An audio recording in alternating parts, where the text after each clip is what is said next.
Biology practical के लिए onion root tip का जो स्लाइड है जिसमें हम माइटोसिस की स्टडी करते हैं काफी इंपॉर्टेंट है, एग्जाम में वो पूछा जाता है। तो इस वीडियो में मैं डिटेल में हर एक चीज आपको एक्सप्लेन करूंगा। साथ में बायोलॉजी प्रैक्टिकल के लिए मैंने प्लेलिस्ट बनाया है जिसमें वाइवा के क्वेश्चन और बाकी एक्सपेरिमेंट भी मिल जाएंगे। इसका लिंक आपको डिस्क्रिप्शन में मिल जाएगा। सबसे पहले aim, prepare a temporary mount of onion root tip to study mitosis. तो ओनियन रूट टिप का हम टेम्पररी माउंट मतलब टेम्पररी स्लाइड बनाएंगे जिसमें हम माइटोसिस और उसके स्टेजेस स्टडी करेंगे। स्टेजेस में हम prophase, metaphase, anaphase, telophase study करेंगे। नेक्स्ट है मटेरियल रिक्वायर्ड। हमें सबसे पहले चाहिए ओनियन बल्ब विद रूट। तो ओनियन बल्ब के साथ रूट्स रिक्वायर्ड है। Glass slide, cover slip, blotting paper. जो ब्लॉटिंग पेपर है ये एक्सेस लिक्विड या एक्सेस स्टेन को एब्जॉर्ब करने में हेल्प करता है। साथ में नीडल। साथ में रिक्वायर्ड है फोर्सेप, स्पिरिट लैंप और burner, dropper, watch glass, compound microscope and blade. Chemical required है N/10 HCl, acetocarmine, acetic acid and ethanol. अगर हम थ्योरी की बात करें, जो सोमैटिक सेल्स होते हैं, cells other than sex cells को हम सोमैटिक सेल्स कहते हैं। They divide through equational division. तो उसमें ना इक्वेशनल डिवीजन होता है जिसे हम माइटोसिस भी कहते हैं। That allow them to divide and produce their daughter cell. जिसकी वजह से जो एक सेल है डिवाइड करके डॉटर सेल्स वो प्रोड्यूस करता है।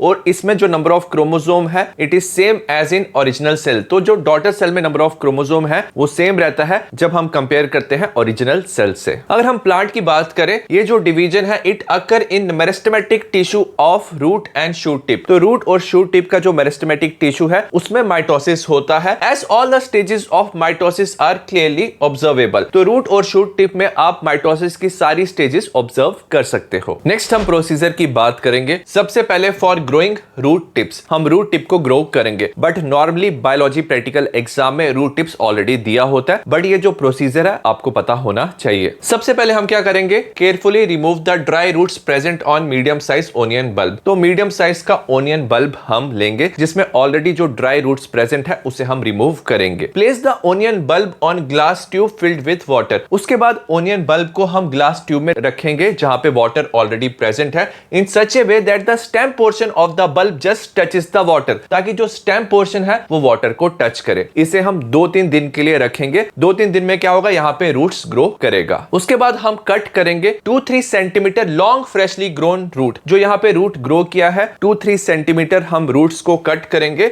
और उसे हम वाटर में प्लेस करेंगे। उसके बाद उसे हम ट्रांसफर करेंगे टू फ्रेशली प्रिपेयर फिक्सेटिव। तो फ्रेशली प्रिपेयर फिक्सेटिव में उसे ट्रांसफर करेंगे। इसमें एसिटो एल्कोहल होता है, मतलब एसिटिक एसिड और एल्कोहल 1:3 रेशियो में होता है। और जो फिक्सेटिव है ना वो क्या करता है, माइटोसिस को स्टॉप कर देता है, सेल को प्रिजर्व करता है ताकि जो क्रोमोसोम है उसे हम इजिली ऑब्जर्व कर पाए। हम रूट टिप्स को ना फिक्सेटिव में रखते हैं फॉर 24 आवर्स ताकि जो माइटोसिस की डिफरेंट स्टेजेस है वो प्रिजर्व हो पाए। नेक्स्ट हम स्लाइड प्रिपरेशन करेंगे। Take 1 or 2 preserved onion root. तो जो हमने प्रिजर्व किया था ओनियन रूट हम 1 or 2 लेंगे, उसे वॉश करेंगे थरली विद वाटर। उसके बाद हम रूट्स को प्लेस करेंगे clean and grease free glass slide. हम ग्लास स्लाइड लेंगे जो क्लीन होना चाहिए, उसमें कोई डस्ट, ऑयल कुछ भी प्रेजेंट नहीं होना चाहिए। तो उसमें हम रूट्स को प्लेस करेंगे। उसके बाद हम ऐड करेंगे 1 drop of N/10 HCl on the root tip. तो रूट टिप में N/10 HCl का 1 ड्रॉप ऐड करेंगे। जो HCl है ना वो रूट टिप को सॉफ्ट करने में हेल्प करता है। उसके बाद हम ऐड करेंगे 2-3 drops of acetocarmine on the root tips. तो एसिटोकार्मीन क्या होता है, स्टेन होता है। इसके 2-3 ड्रॉप्स डालेंगे रूट टिप में जिसकी वजह से जो क्रोमोसोम है वो रेडिश कलर लेता है। नेक्स्ट हम वार्म करेंगे स्लाइड जेंटली। जो स्लाइड हमारे पास है उसे हम जेंटली धीरे धीरे करके वार्म करेंगे on spirit lamp. Spirit lamp पे कर सकते हैं या अगर बर्नर अवेलेबल है बर्नर पे हम वार्म करेंगे 5 to 10 मिनट्स। वार्म करने से जो रूट का टिश्यू है वो सॉफ्ट होता है, साथ में जो क्रोमोसोम है वो ज्यादा स्टेन एब्सॉर्ब करते हैं। Ensure that the stain does not dry during heating. Heating के टाइम पे जो स्टेन है वो ड्राई नहीं होना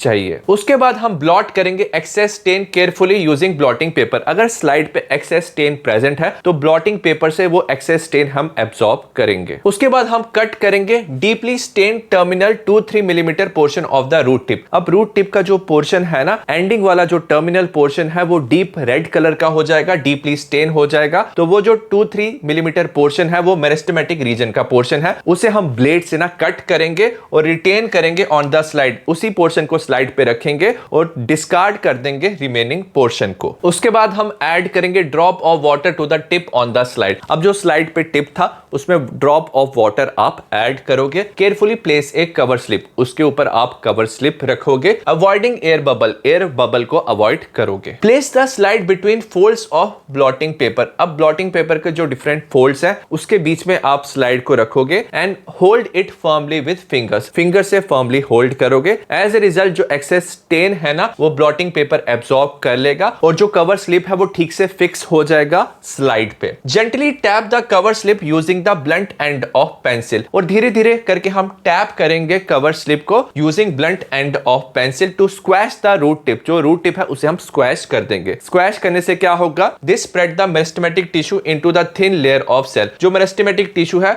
उसका थिन लेयर ऑफ सेल बन जाएगा और इसे हम क्लियरली ऑब्जर्व कर पाएंगे। तो जो भी क्रोमोसोम है उसे आप क्लियरली ऑब्जर्व कर पाओगे माइक्रोस्कोप में। उसके बाद हम स्टडी करेंगे स्लाइड को। Place the slide on the stage of compound microscope, compound microscope के स्टेज पे आप स्लाइड को रखोगे। ऑब्जर्व फर्स्ट अंडर लो पार, लो पार में आप स्लाइड को ऑब्जर्व करोगे ताकि आप लोकेट कर पाओ डिवाइडिंग सेल को आप देख पाओ। देन ऑब्जर्व अंडर हाई पार, हाई पार में आप ऑब्जर्व करोगे ताकि डिफरेंट स्टेजेस ऑफ माइटोसिस को आप ऑब्जर्व कर पाओ। नेक्स्ट है observation, different stages of mitosis को हम ऑब्जर्व करेंगे। सबसे पहले prophase, chromatin condenses into visible chromosome, तो जो क्रोमैटिन है इसमें कंडेंस दिखाई देगा। Nuclear membrane disappear, nuclear membrane जो है वो डिसअपियर हो जाएगा। Spindle fibre begin to form, इसमें स्पिंडल फाइबर बनेंगे। तो जब आपको क्रोमोसोम ऐसे कंडेंस दिखाई दे रहा है तो ये प्रोफेज है। सेकंड है metaphase, chromosome align at the equatorial plate, तो इक्वेटोरियल प्लेट में आपको सारे क्रोमोसोम अगर एक साथ दिखाई दे रहे हैं तो वो क्या है, मेटाफेज है। Spindle fibre attach to the centromere, तो जो स्पिंडल फाइबर है वो सेंट्रोमेयर के साथ अटैच होते हैं। थर्ड है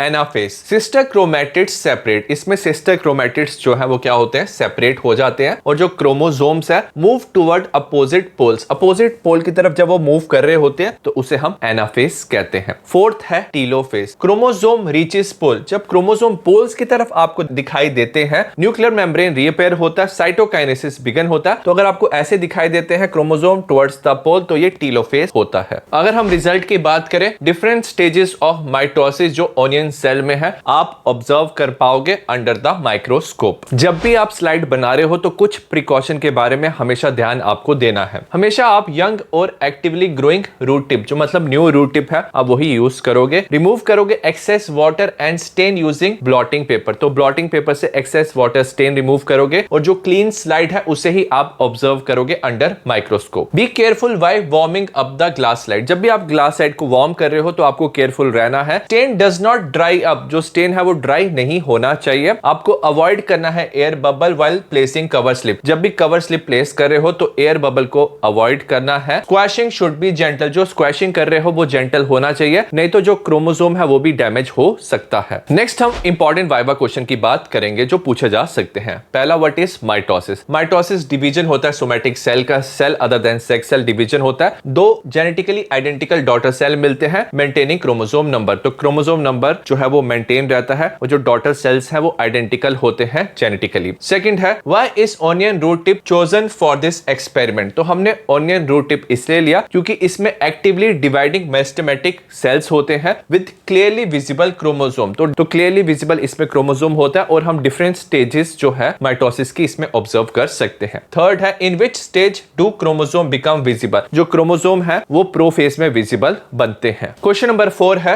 which stage shows chromosome at the equatorial plate? Equatorial plate में जब क्रोमोसोम पहुंचते हैं तो वो मेटाफेज होता है। क्वेश्चन नंबर 5 है, in which stage do sister chromatid separate? जो सिस्टर क्रोमैटिड है एनाफेज में सेपरेट करते हैं। 6th क्वेश्चन है, why HCl is used in this experiment? HCl हमने इसलिए यूज किया क्योंकि ये सॉफन करता है टिश्यू को by breaking middle lamella, middle lamella को ब्रेक करता है। एज ए रिजल्ट जो सेल्स है इजिली सेपरेट हो जाते हैं। 7th क्वेश्चन है, which stain is used and why? हम एसिटोकार्बिन स्टेन यूज करते हैं, ये स्टेन करता है क्रोमोसोम को for clear observation. Question number 8 है, what happen if the root tip is overheated? अगर आप रूट टिप को ओवरहीट करो जो सेल है डैमेज हो जाएंगे और जो क्रोमोसोम है वो क्लियरली आपको विजिबल नहीं होंगे। क्वेश्चन नंबर 9 है, why is squashing done? Squashing इसलिए करते हैं to spread cell in a single layer for clear observation, cell को सिंगल लेयर में स्प्रेड करते हैं ताकि उसे हम क्लियरली ऑब्जर्व कर पाए। क्वेश्चन नंबर 10 है, what will happen if air bubble are present? अगर एयर बबल प्रेजेंट है तो जो माइक्रोस्कोपिक ऑब्जर्वेशन है वो अनक्लियर हो जाएगा। आई होप आपको ये एक्सपेरिमेंट समझ आया हो। बाकी एक्सपेरिमेंट का भी मैंने वीडियो बनाया है, डिस्क्रिप्शन में आपको प्लेलिस्ट का लिंक मिल जाएगा। See you in the next video, bye.